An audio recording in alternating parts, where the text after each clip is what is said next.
Late one evening in a small California town, the hum of tools echoed from a dimly lit garage. Ryan, a modest but brilliant mechanic, worked tirelessly on a vintage Mustang. He was known not just for his skill, but for his quiet integrity. That night, the sound of heels broke the rhythm. A black convertible rolled in, and out stepped Ava Collins, a glamorous heiress from the city, known for her sharp tongue and expensive taste. Her eyes scanned the old garage with a smirk. "You're the famous small-town mechanic everyone talks about," she asked. "Mockingly.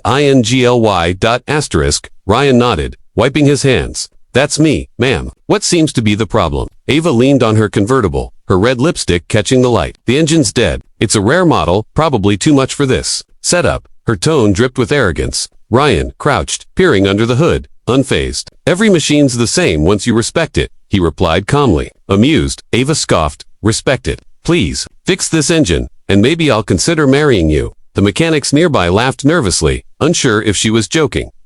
Ryan simply smiled, not rising to her challenge. "I fix engines, not egos," he said quietly, but the comment lingered. Ava crossed her arms, teasing, "So, are you backing down already?" Something in her tone, pride, mixed with curiosity, made him look up. "I don't back down when it comes to work," Ryan replied. Without another word, he grabbed his tools and got to work. The night deepened as the garage filled with the smell of oil, the hum of wrenches, and quiet determination. Hours turned into days. Ryan worked through late nights, testing, rebuilding, and retuning the intricate engine. Ava visited often, partly to mock, partly to watch. She found herself oddly fascinated by his focus, the way his eyes softened when he talked about engines, the patience in his hands. "You really think you can make it run?" she asked one evening, leaning against a wall. "No," Ryan said with a small smile. "I know I can."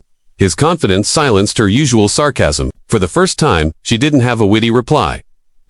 One evening, the garage lights flickered against the setting sun. Ryan turned the key. The engine coughed, then roared to life, smooth and powerful. The noise filled the small garage like music. Ava's mouth fell open. "You actually did it," she whispered. Ryan wiped the grease from his face. "You challenged me to fix it," he said simply, "and I don't leave things unfinished." The nearby workers cheered, clapping for the man who'd pulled off the impossible. Ava, for once, was speechless.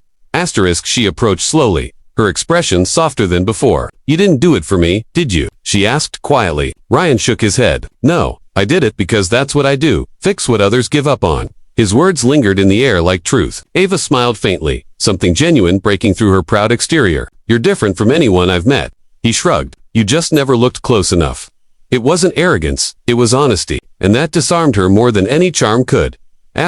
In the following days, Ava kept returning to the garage, now under the pretense of checking the car. But really, she wanted to understand this man who didn't chase money or status, who didn't care that she was rich. She watched how he treated every customer with the same respect, how he helped a young boy fix his bicycle for free, how he greeted each day with quiet purpose. Something changed inside her admiration, replacing mockery. Weeks later, Ava invited Ryan to a charity gala she hosted for automotive innovation. "You belong there," she said. "People need to see what you can do."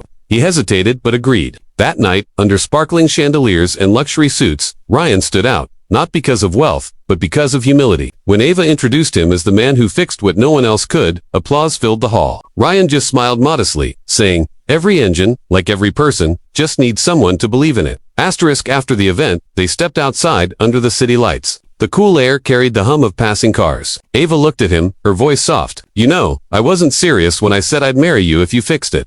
Ryan chuckled. "I know." She smiled faintly. "But maybe I should have been for once." There was no teasing, only sincerity. He looked at her, eyes steady. "Then maybe it's not too late to mean it." The city lights reflected in her eyes as she took his hand. Months passed, and Ryan's small garage became famous. But he never changed. Ava often visited no longer the mocking heiress, but a woman who'd learned the beauty of sincerity. Together, they restored classic cars, building something neither of them expected, a partnership founded on respect, not status. People whispered that the mechanic had won the billionaire's heart. But the truth was simpler. Two people found in each other what money couldn't buy: humility, patience, and belief. In the end, the story of the man who fixed an impossible engine spread far beyond their town. But what people remembered most wasn't the car, the challenge, or the fortune. It was the look they shared the day that engine roared to life. A look that said, sometimes, the strongest connections aren't forged in wealth or pride, but in the quiet work of hands that build and hearts that heal.